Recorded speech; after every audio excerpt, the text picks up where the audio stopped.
In rural Ohio, a small company made a big promise. We will not trade American jobs for foreign profits. But could they survive in a world geared for cheap labor and quick profits?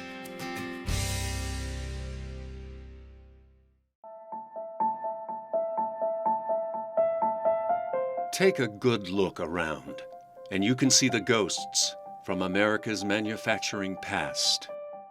Government policies, technology, and globalization have closed the doors of entire industries. Typically, it's not the upwardly mobile who shoulder the pain. It's the people who work with their hands. In a strikingly short time, the jobs of hundreds of thousands of Americans have been swept away by a powerful tide of change. It's powerful in the sense that only 2% of the clothing that we are purchasing today is American made. What used to be over 900,000 jobs hardly exceeds 100,000 jobs today in the USA garment industry. The tax dollars that went to support the schools and the police and the fire department are all now going overseas because we're not buying products here.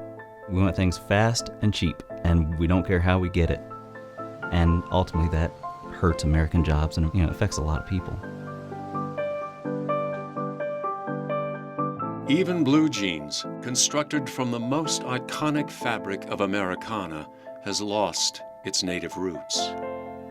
If you can get back into history, you can see that we went from about 200 mills where the denim was made. Now we're down to 3.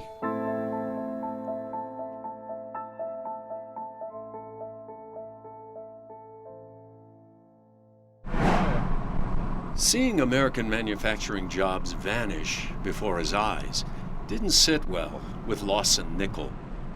He was working for another blue jean manufacturer at the time, and he was one of the national sales managers. He was shopping in a retail outlet and noticed his company's product, went to take a look at the tag, and lo and behold, the tag read Made in Mexico, not Made in USA. They didn't tell me. I found out. I did get in touch with the CEO of the company. He did what he thought was the right thing to do for his business. I told him that I'm going to do what I think is the best business for me. I quit. Acting on his principles put Lawson in a tight spot. I had no place to go. I still wanted to stay in the apparel industry, and I wanted to do it in USA-made products. In order to do that, I pretty much had to start my own business, and that's what I did. And said, I think we can do this. And so I was like, all right, I'm in. Let's give it a shot. Get her done. And for about 2 years, you could pretty much find me at work at about 5 o'clock in the morning and probably around 10 o'clock at night. And I actually was in the business for those 2 years before I made $1,800.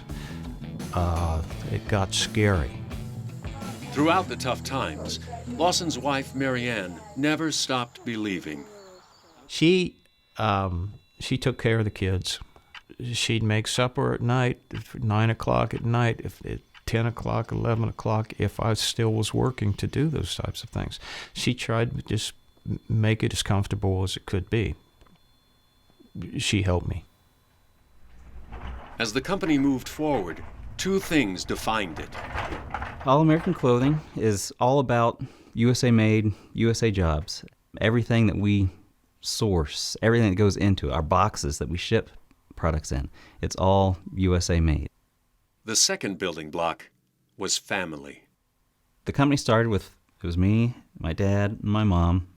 And then as we grew, my wife came in next, and my sister is now in the business. It can be a challenge. You have different opinions, and everybody's got different ideas of what they want to do and which directions the company should go. What we have is daily. Somebody doesn't think Dad's doing it right. Dad doesn't think she's quite doing that right. So yeah, feelings can get hurt whenever, let's say, nobody likes your idea. Hell yes. That's a hard one. But you can get over those bumps a whole lot faster because you know and you love the people you work with. And you can trust them with anything and everything. Frankly, we have fun being in this business. Angie, has UPS been here yet? Be here in about 10 minutes. We got about 10 more orders to get out before they get here. Jeans are our number one seller. It's what we got our start in, and it keeps the business going. The story begins in the soil of the American South. It all starts with cotton. We have a style of t-shirts that we feature traceability on, so we can actually take that shirt and trace it all the way back to the farmer that grew the cotton, and we tell their story on our website. So you get to know the farmer. You can see how it flows and how many people you're really affecting just by buying one garment that's American made. Cutting and sewing the denim is difficult. It's a skill that's disappearing. It's very hard to find the workforce that can make jeans.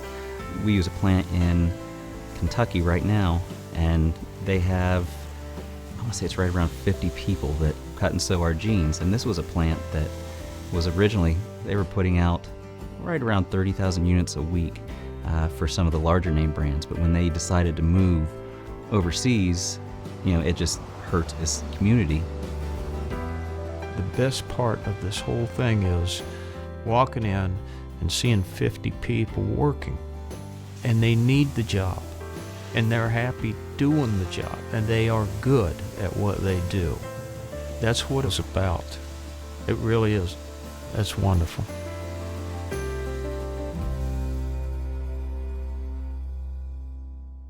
All American Clothing has a showroom at their Arcanum headquarters, but nearly all their sales are online. How you doing? So somebody from California orders a pair of jeans. It originates in Kentucky where it's made, comes up here, and then we package all of it together with whatever else they may have ordered, whether it's a t-shirt, a pair of socks, and then ship it out from here. $64.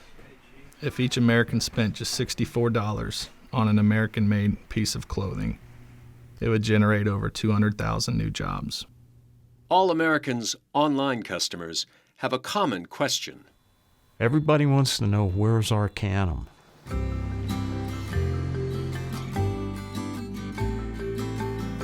We've got 2 traffic lights. I can walk to work. It's a little town. It's got beautiful people. I love it. But initially, Lawson's vision was not shared by his neighbors. People thought that, for lack of a better term, let's just make it simple, I was crazy. You're in Arcanum, Ohio, and we don't know anything about anybody making blue jeans or being in it. And why were you doing it, Lawson? And you'll never make it. That's what they said. And after 2 years of no money, I said, I'm still going to make it. And, here we are 13 years later and still growing, still doing good, and hiring more people. And not many of them are saying, I don't think you can do it, Lawson. Not many people say that anymore. Oh.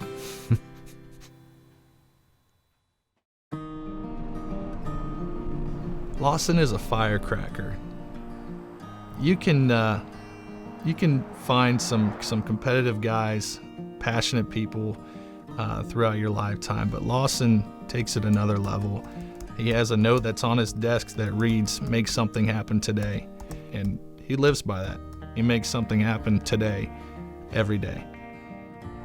Lawson is still making things happen, but today BJ is running the business. Got her in control? yeah, I think we got it, Dad. They're different personalities, but they're cut from the same cloth. A competitive nature is the common thread.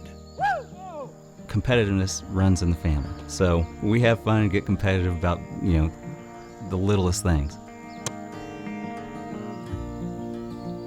I'm not trying to get wealthy. I'm trying to have a standard of living.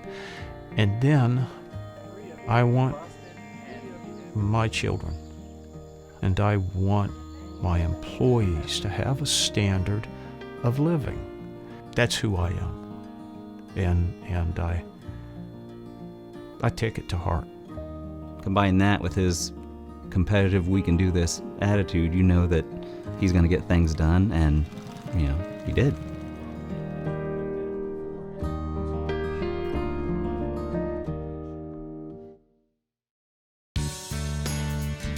If you love Our Ohio Television, then you'll enjoy being an Our Ohio supporter. For just $25, you can enjoy Our Ohio magazine, support Ohio food and farms, and stay connected to what's happening in your community. Visit supportourohio.org